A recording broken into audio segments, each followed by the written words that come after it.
I was 26 years old when the police showed up at my door. 7 months pregnant, married, living in a different city from my mother, and really living a very happy life at this point for the first time in my life, like moving into some sort of stability and contentment.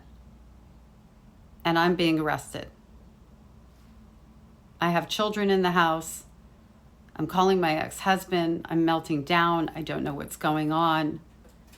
I get processed, like the whole 9 yards.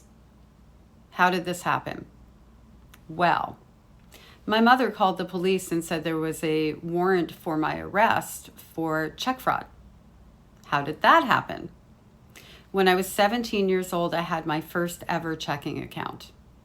And I opened that account with a $1,000 check my mother gave to me from money that didn't even belong to her in the first place. It was literally my money. And it wasn't from the babysitting money and the savings bonds she stole from me throughout my childhood. It was money from a separate source that she had a hold of. As I start writing checks for food and essentials because I have a newborn baby, she stopped payment on the check.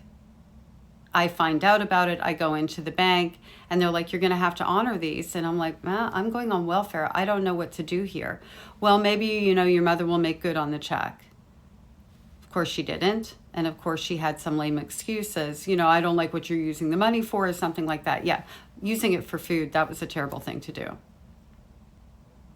At 26, I wasn't even in contact with her anymore. And you know what? Yeah, maybe I should have dealt with it at that time or before. I had been 17, traumatized from living on the streets, never had a checking account before, ended up on welfare. By 19, I was in a relationship where I was being beat to shit.